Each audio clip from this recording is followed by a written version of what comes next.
कहानी की शुरुआत होती है उस ग्रैंड मंडप से जिसे रजनी ने चौल के बीचों बीच सजवाया है। आप जानते ही हैं कि रजनी का असली मकसद उस चौल को तोड़ना और वहां मॉल बनाना है, लेकिन फिलहाल वो दुनिया को दिखाने के लिए महानता का नाटक कर रही है। सेट पर आज लाइटिंग और डेकोरेशन ऐसी थी कि लग ही नहीं रहा था कि ये वही गरीब बस्ती है जहां अनुपमा अपनी रसोई चलाती है। इसी चमक धमक को देखकर तोशु और पाखी वहां खिंचे चले आए थे। पाखी, जो हमेशा नाक सिकोड़कर उस चौल में आती थी, आज वहां की सजावट देखकर जल भुन रही थी। मैंने देखा कि कैसे पाखी अपने हील्स की आवाज करती हुई मंडप में दाखिल हुई। उसका बॉडी लैंग्वेज ऐसा था जैसे वो किसी 5 स्टार होटल में नहीं बल्कि किसी कचरा डिपो में आ गई हो और हम सब पर एहसान कर रही हो। ईशानी पहले से ही वहां मौजूद थी और उसने पाखी के कान भरने शुरू कर दिए कि कैसे भारती जैसी 2 कौड़ी की लड़की की किस्मत चमक गई है। पाखी का पारा तो वैसे ही 7वें आसमान पर रहता है। उसे बर्दाश्त नहीं हो रहा था कि जिस वरुण को वो अपने स्टैंडर्ड का लड़का मान सकती थी, वो वरुण भारती जैसी सादी सादी लड़की से शादी कर रहा है। पाखी सीधे भारती के पास गई, जहां अनुपमा उसे रस्मों के लिए तैयार कर रही थी। भारती, जो बेचारी रजनी के दिए हुए भारी भरकम गहनों और महंगे लहंगे में थोड़ी असहज महसूस कर रही थी, अपनी सादगी में भी बहुत खूबसूरत लग रही थी। लेकिन पाखी की आंखों पर तो जलन की पट्टी बंधी थी। मेरे सोर्सेज बताते हैं कि सीन शूट होने से पहले पाखी का किरदार निभा रही एक्ट्रेस को भी डायरेक्टर ने कहा था कि आज तुम्हें इतना जहरीला दिखना है कि ऑडियंस टीवी स्क्रीन के अंदर घुसकर तुम्हें मारना चाहे। और पाखी ने बिल्कुल वैसा ही किया। उसने सबके सामने मेहमानों और चौल वालों की भीड़ के बीच भारती के लहंगे को हाथ लगाकर एक गंदी सी शक्ल बनाई और बहुत ही लाउड आवाज में कमेंट पास किया। पाखी ने कहा कि ब्रांडेड कपड़े और हीरे के हार पहनाने से कौवा हंस नहीं बन जाता। ये लाइन सुनते ही सेट पर सन्नाटा छा गया था।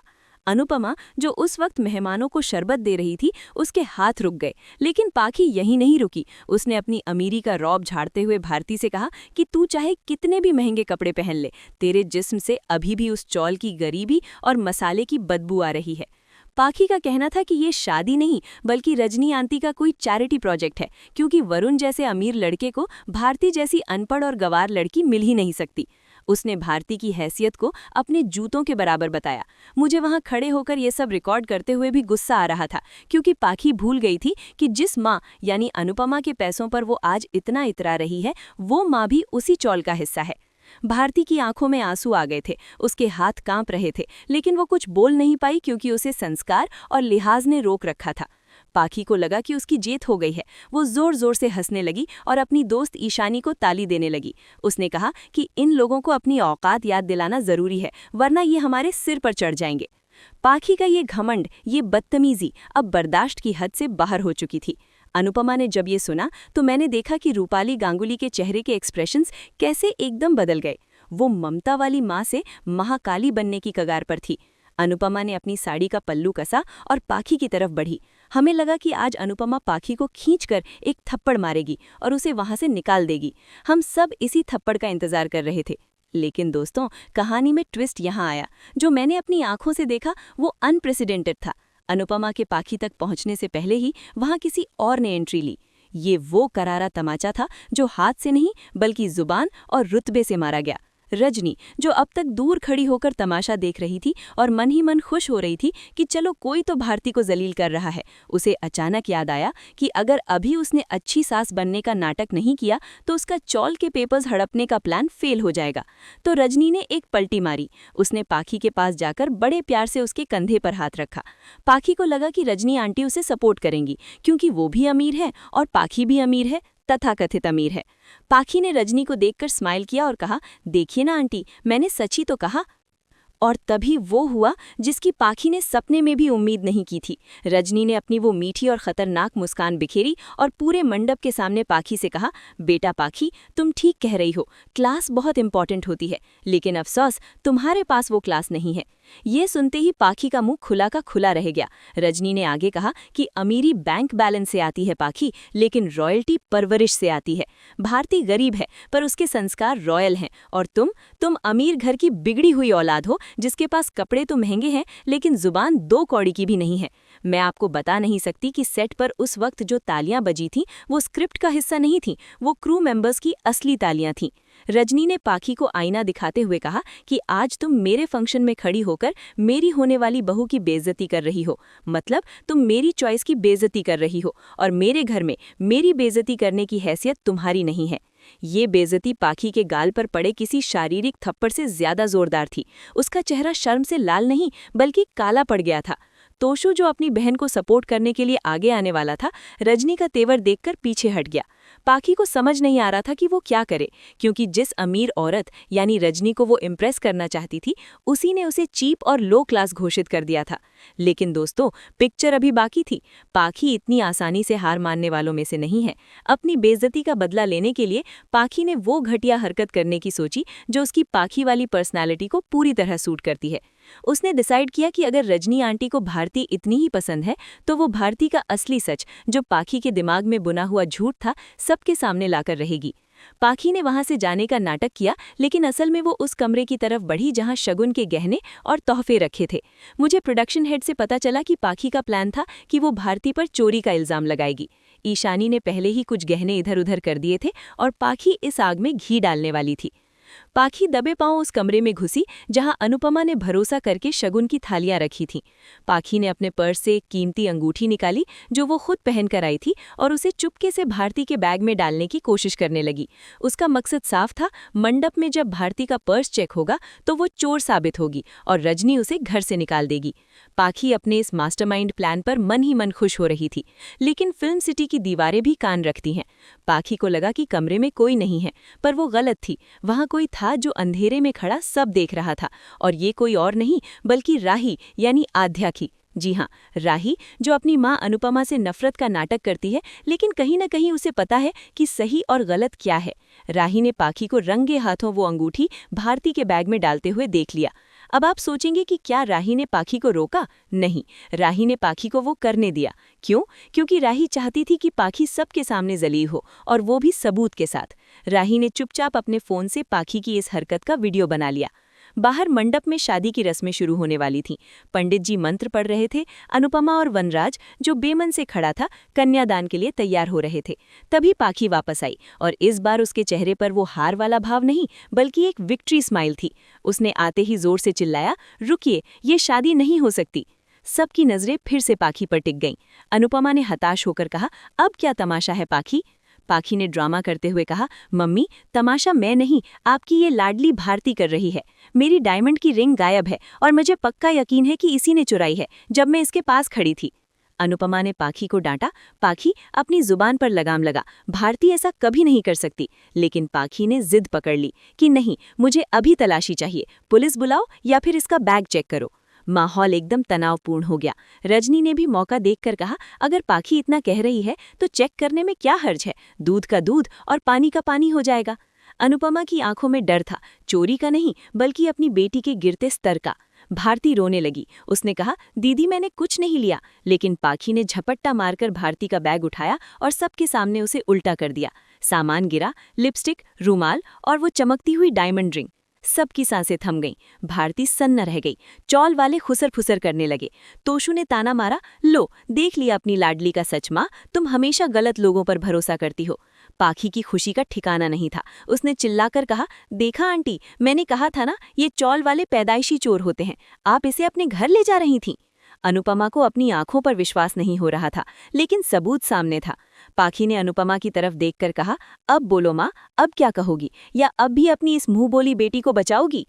उस पल अनुपमा टूट गई थी। उसे लगा कि शायद आज उसकी परवरिश हार गई, लेकिन तभी भीड़ को चीरती हुई एक आवाज आई, रुको। ये आवाज राही की थी। राही, जो अब तक कोने में खड़ी थी, वो बीच में आई। उसके हाथ में उसका फोन था। उसने प्रोजेक्टर ऑपरेटर को कहा, जो शादी का वीडियो दिखा रहा था, उससे पास जाकर अपना फोन कनेक्ट किया, और अगले ही पल वहां लगी बड़ी स्क्रीन पर पाखी का वो वीडियो चलने लगा जिसमें वो खुद भारती के बैग में अंगूठी डाल रही थी। अब जो सन्नाटा वहां छाया वो पाखी की चीख पुकार से भी ज्यादा भारी था। स्क्रीन पर साफ दिख रहा था कि चोर भारती नहीं बल्कि पाखी है, एक ऐसी चोर जिसने न सिर्फ अंगूठी चुराई बल्कि किसी की इज्जत चुराने की कोशिश की। पाखी का चेहरा देखने लायक था। वो पसीने से तरबतर हो गई थी। अमीरी का वो घमंड जो कुछ देर पहले 7वें आसमान पर था, अब पाखी के पैरों के नीचे की जमीन बन चुकी थी, जो खिसक चुकी थी। अनुपमा ने जब स्क्रीन पर वो सच देखा तो उसकी आंखों से आंसू तो गिरे, लेकिन वो दुख के नहीं बल्कि गुस्से के थे। अनुपमा धीरे धीरे पाखी की तरफ बढ़ी। इस बार रजनी बीच में नहीं आई, इस बार कोई बीच में नहीं आया। मैंने सेट पर देखा कि अनुपमा का हाथ उठा और पूरे फिल्म सिटी में गूंजने वाली आवाज के साथ पाखी के गाल पर एक जोरदार तमाचा पड़ा, चटाक। ये थप्पड़ सिर्फ एक माँ का अपनी बेटी को नहीं, ये थप्पड़ उस घमंड पर, उस घटिया सोच पर था जो पाखी ओढ़े बैठी थी। अनुपमा ने दहाड़ते हुए कहा, पाखी, तूने आज साबित कर दिया कि तूने भले ही महलों के सपने देखे हों, लेकिन तेरी सोच नाली से भी बदतर है। दोस्तों, उस थप्पड़ की गूंज अभी भी मेरे कानों में ताज़ा है। जैसा कि मैंने आपको बताया, अनुपमा ने ममता को किनारे रखकर न्याय का साथ दिया और पाखी के गाल पर वो तमाचा जड़ा जिसका इंतजार हम महीनों से कर रहे थे। लेकिन अगर आपको लगता है कि इस थप्पड़ के बाद पाखी सुधर गई या उसने अपनी माँ के पैरों में गिरकर माफी मांग ली, तो आप शाह परिवार के डीएनए को भूल रहे हैं। मैंने सेट पर जो अगला दृश्य देखा वो ये साबित करता है कि वनराज शाह और उनकी लाडली बेटी का अहंकार किसी भी सबूत या सच्चाई से बहुत ऊपर है। उस थप्पड़ के बाद वहां जो सन्नाटा छाया था उसे तोड़ा वनराज की दहाड़ ने। जी हाँ, वनराज, जो अब तक खामोश खड़ा था, अपनी बेटी के गाल पर अपनी एक्स वाइफ का हाथ छपा देख आपा खो बैठा। बजाय इसके कि वो पाखी को उसकी चोरी और नीच हरकत के लिए डांटता, वनराज ने अपनी आदत के मुताबिक सारा इल्जाम अनुपमा के सिर मढ़ दिया। वनराज ने अनुपमा की तरफ उंगली उठाते हुए चिल्लाना शुरू कर दिया। सेट पर मौजूद हम सब हैरान थे, क्योंकि स्क्रीन पर अभी भी वो वीडियो चल रहा था जिसमें पाखी चोरी करती दिख रही थी, लेकिन वनराज की आंखों पर पट्टी बंधी थी। उसने अनुपमा पर इल्जाम लगाया कि वो जानबूझकर अमीर लोगों और मेहमानों के सामने पाखी को जलील करना चाहती थी। वनराज का तर्क ये था कि बच्ची है, गलती हो गई तो घर के अंदर बात करती, सबके सामने तमाशा बनाने की क्या जरूरत थी। आप सोच सकते हैं, एक लड़की पाखी ने किसी गरीब की इज्जत उछालने की कोशिश की, उसे चोर साबित करने की साजिश रची और वनराज इसे छोटी सी गलती बता रहा था। यही वो परवरिश है जिसने पाखी को आज ये बना दिया है।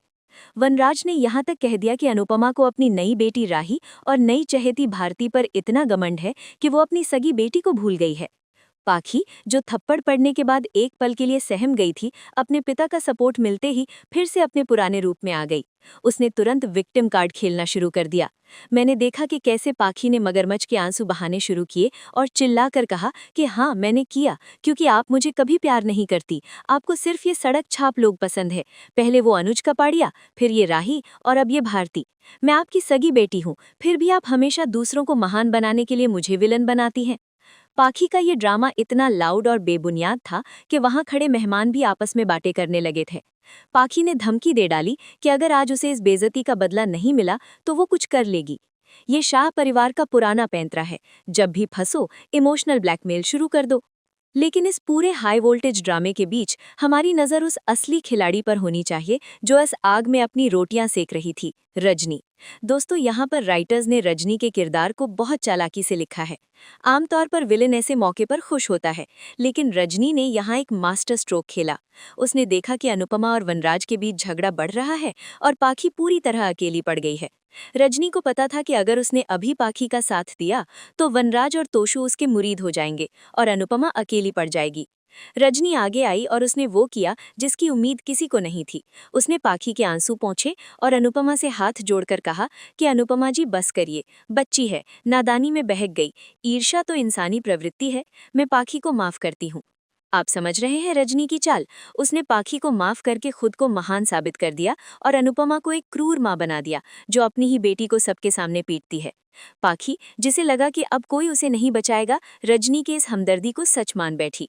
उसने तुरंत रजनी को गले लगा लिया और अनुपमा की तरफ नफरत भरी नजरों से देखा। रजनी ने पाखी के कान में धीरे से कहा कि बेटा, रोते नहीं हैं, तुम तो मेरे घर की बेटी जैसी हो, मैं तुम्हें कुछ नहीं होने दूंगी। ये सुनकर तोशु भी पिघल गया और उसने भी अपनी माँ को ही गलत ठहरा दिया कि मम्मी, आप हमेशा राय का पहाड़ बनाती हो, रजनी आंटी कितनी अच्छी हैं, उन्होंने माफ कर दिया, फिर भी आप ड्रामा कर रही हो। अनुपमा वहां अकेली खड़ी रह गई। उसके पास सबूत था, सच्चाई थी, लेकिन भावनात्मक खेल में वो फिर हार रही थी। राही, जिसने वो वीडियो चलाया था, उसे ये सब देखकर इतनी घिन आई कि वो वहां से पैर पटकते हुए चली गई। जाते जाते राही ने अनुपमा को एक लुक दिया जिसमें साफ लिखा था कि देख लिया, जिनके लिए तुम मरती हो वो तुम्हारे कभी नहीं होंगे। राही का जाना अनुपमा के लिए दूसरा झटका था। लेकिन अनुपमा अनुपमा है। उसने अपनी साड़ी ठीक की और वनराज की आंखों में आंखें डालकर कहा कि गलती को माफ करना और गुनाह को बढ़ावा देना दोनों में फर्क होता है मिस्टर शाह। आज तुमने पाखी को बचा लिया, लेकिन कल जब ये किसी बड़ी मुसीबत में फंसेगी तब तुम रोओगे, मैं नहीं। ये डायलॉग शूट करते समय रूपाली गांगुली की आवाज में जो कंपन और दर्द था वो कैमरे में कैद हो गया, जो एपिसोड टेलीकास्ट होने पर आप सब महसूस करेंगे। खैर, रजनी ने बहुत चालाकी से माहौल को संभाला और कहा कि शुभ काम में देरी नहीं होनी चाहिए, चलिए शादी की रस्में पूरी करते हैं। उसका मकसद सिर्फ शादी करवाना नहीं, बल्कि उस भीड़ भाड़ और शोर शराबे के बीच अपना असली काम निकालना था, चौल के पेपर्स पर साइन करना। शादी की रस्में फिर से शुरू हुईं। भारती और वरुण मंडप में बैठे, पंडित जी मंत्र पढ़ रहे थे, लेकिन कैमरा का फोकस बार बार अनुपमा और रजनी के चेहरों पर जा रहा था। अनुपमा का मन अभी भी अशांत था। उसे लग रहा था कि कुछ गलत हो रहा है, लेकिन वो समझ नहीं पा रही थी कि खतरा कहाँ है। उसे लगा खतरा पाखी थी, जो अब शांत हो गई थी, लेकिन असली खतरा तो वो फाइल थी जो रजनी के आदमी ने चुपके से लाकर रजनी के हाथ में थमा दी थी। अब यहाँ एक बहुत बड़ा मनीषा रिव्यू एक्सक्लूसिव अपडेट है। फिल्म सिटी में शूट हुए इस सीन में दिखाया गया है कि कैसे रजनी ने गिफ्ट डीड के नाम पर डेमोलिशन पेपर्स को छुपा रखा था। जब फेरे हो रहे थे और सब लोग फूल बरसा रहे थे, रजनी अनुपमा के पास गई। उसने एक फाइल अनुपमा के सामने बढ़ाई और बहुत ही भावुक होकर कहा कि अनुपमा जी, मैं चाहती हूँ कि वरुण और भारती की शादी का रजिस्ट्रेशन आज ही हो जाए, ताकि कानूनी तौर पर कोई दिक्कत ना आए, और गवाह के तौर पर मुझे आपसे बेहतर और कौन मिलेगा। आप इस चौल की रक्षक हैं, भारती की मां समान है, प्लीज यहाँ साइन कर दीजिए। अनुपमा, जो अभी अभी हुए पाखी वाले कांड से मानसिक रूप से थक चुकी थी, उसने फाइल को ध्यान से पढ़ने की जहमत नहीं उठाई। उसका ध्यान भारती की विदाई और पाखी के गुस्से पर था। उसने रजनी पर, जिसने अभी अभी उसकी बेटी को माफ किया था, भरोसा कर लिया। बैकग्राउंड म्यूजिक में बहुत ही सस्पेंस भरा टोन बज रहा था। अनुपमा ने पेन उठाया, कैमरा जूम इन हुआ पेन की निब पर। क्या अनुपमा साइन करेगी? क्या वो अपने ही हाथों से अपने और सैकड़ों लोगों के घर की बर्बादी लिखेगी? तभी ऐन वक्त पर ईशानी, जो अभी भी पाखी के साथ खड़ी थी और बदला लेना चाहती थी, ने जानबूझकर आरती की थाली गिरा दी। छनन उनकी आवाज हुई और अनुपमा का हाथ रुक गया। ईशानी का मकसद शादी में अपशगुन करना था, लेकिन अनजाने में उसने अनुपमा को एक पल का वक्त दे दिया। अनुपमा का ध्यान भटका, स्याही का एक धब्बा पेपर पर गिर गया। रजनी के माथे पर पसीना आ गया। उसे लगा कहीं अनुपमा अब पेपर न पढ़ ले। रजनी ने हड़बड़ाते हुए कहा कि अरे कोई बात नहीं, दूसरी कॉपी है मेरे पास, आप यहाँ साइन कर दीजिए, जल्दी, मुहूर्त निकल रहा है।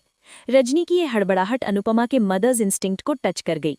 उसे लगा रजनी इतनी जल्दी में क्यों है, शादी का रजिस्ट्रेशन तो बाद में भी हो सकता है। लेकिन इससे पहले कि अनुपमा कुछ पूछती, वरुण ने मंडप से आवाज दी कि माँ प्लीज जल्दी करो। वरुण को भी रजनी ने मैनिपुलेट कर रखा था कि अगर आज साइन नहीं हुए तो उसे प्रॉपर्टी से बेदखल कर दिया जाएगा। वरुण की आवाज सुनकर अनुपमा पिघल गई। उसने सोचा कि वो बच्चों की खुशियों में रोड़ा नहीं बनेगी। और दोस्तों, अनुपमा ने साइन कर दिया। जी हाँ, आपने सही सुना, अनुपमा ने उन पेपर्स पर साइन कर दिया है जो अगले हफ्ते इस चौल पर बुलडोजर चलाने का वारंट है। साइन करते ही रजनी के चेहरे पर जो शैतानी मुस्कान आई, वो देखने लायक थी। उसने तुरंत फाइल बंद की और अपने असिस्टेंट को दे दी, जैसे कोई खजाना हाथ लग गया हो। शादी संपन्न हुई। भारती की विदाई का समय आया। ये सीन बहुत इमोशनल था। भारती अनुपमा के गले लगकर रो रही थी। उसे लग रहा था कि वो एक राजकुमार के साथ महल में जा रही है, लेकिन हकीकत ये थी कि उसे एक सोने के पिंजरे में भेजा जा रहा था, जहां उसका इस्तेमाल सिर्फ तब तक होना था जब तक चौल खाली ना हो जाए। पाखी दूर खड़ी ये सब देख रही थी। उसे अभी भी लग रहा था कि वो हार गई है, लेकिन उसे अंदाजा नहीं था कि असल में हार तो अनुपमा की हुई है। विदाई के वक्त रजनी ने अनुपमा के कान में कहा कि अनुपमा जी, आज आपने मुझे जो दिया है उसका असली मतलब आपको जल्द समझ आएगा। अनुपमा को लगा कि वो बेटी की बात कर रही है, इसलिए उसने हाथ जोड़कर कहा कि मेरी भारती का ख्याल रखिएगा। रजनी ने मन ही मन सोचा कि भारती का तो पता नहीं, पर इस जमीन का ख्याल मैं बहुत अच्छे से रखूंगी। विदाई के बाद जब सब मेहमान चले गए और डेकोरेशन हटने लगी, तो चौल एकदम वीरान लगने लगा। अनुपमा अपने घर के बाहर बैठी थी, थक कर चूर। वनराज और बा लीला अभी भी उसे ताने मार रहे थे कि उसने पाखी के साथ गलत किया। बा कह रही थी कि तूने मेरी पोती पर हाथ उठाया, अब देखना तेरे हाथ कैसे बंध जाएंगे। और बा की ये बद्दुआ सच होने वाली थी, बहुत ही भयानक तरीके से। शूटिंग खत्म होने के बाद मैंने देखा कि अगले एपिसोड की तैयारी शुरू हो गई थी, और जो मैंने सुना वो आपके होश उड़ा देगा। अगले ट्रैक में यानी कल के एपिसोड में राही की वापसी होगी, लेकिन एक धमाकेदार ट्विस्ट के साथ। राही को कहीं से वो फाइल मिल जाएगी, या वो रजनी और किसी और बिल्डर की बात सुन लेगी। राही को पता चल जाएगा कि अनुपमा ने क्या साइन किया है। अब सवाल ये है कि क्या राही अपनी माँ को बचाने आएगी या वो अनुपमा को उसकी गलती की सजा भुगतने देगी ताकि अनुपमा की महानता का नकाब उतर जाए। कहानी में एक और दिलचस्प मोड़ आने वाला है प्रेम को लेकर। प्रेम जो फोटोग्राफर बनकर शादी में घूम रहा था, उसके कैमरे में कुछ ऐसा रिकॉर्ड हो गया है जो रजनी को जेल भिजवा सकता है। जब पाखी चोरी कर रही थी तब प्रेम का कैमरा ऑन था, लेकिन उसके कैमरे ने पाखी के अलावा रजनी और वकील के बीच हुई पेपर्स की अदला बदली भी रिकॉर्ड कर ली है। जब प्रेम एडिटिंग के लिए फुटेज देखेगा तो ये राज खुलेगा। लेकिन क्या प्रेम ये फुटेज अनुपमा को देगा या वो भी किसी और मकसद से आया है? दोस्तों, आज का एपिसोड ये साबित करता है कि अनुपमा की दुनिया में भरोसा ही सबसे बड़ा हथियार है और वही सबसे बड़ी कमजोरी। पाखी का थप्पड़ तो सिर्फ एक झांकी थी। असली पिक्चर तो अब शुरू होगी जब बुलडोजर चौल के गेट पर खड़ा होगा और अनुपमा के हाथ में वो पेपर होगा जिस पर उसी के साइन होंगे। सोचिए उस वक्त चौल बारे अनुपमा के साथ क्या करेंगे। क्या वो उसे माफ करेंगे या जिस अनुपमा को वो अन्नपूर्णा कहते हैं उसे ही अपने घर उजड़ने का जिम्मेदार मानेंगे? ये शो अब एक बहुत ही डार्क और इंटेंस मोड़ लेने वाला है। मनीषा रिव्यू की प्रिडिक्शन ये है कि आने वाले दिनों में हम पाखी और रजनी की एक नई जुगलबंदी देख सकते हैं। जब पाखी को पता चलेगा कि रजनी ने अनुपमा को धोखा दिया है तो बजाय गुस्सा होने के पाखी खुश होगी और शायद रजनी के साथ मिल जाएगी ताकि वो अनुपमा को पूरी तरह बर्बाद कर सके, क्योंकि पाखी के लिए उसका ईगो उसके परिवार से बड़ा हो चुका है। तो दोस्तों, ये था आज के धमाकेदार एपिसोड का पूरा सच और आने वाले तूफान का विश्लेषण। आपको क्या लगता है, क्या राही समय रहते अनुपमा को बचा पाएगी और क्या वनराज को कभी अपनी गलती का एहसास होगा? कमेंट्स में अपनी राय जरूर बताइएगा। मैं आपकी मनीषा फिर मिलूंगी फिल्म सिटी से एक और गर्मा गर्म अपडेट के साथ।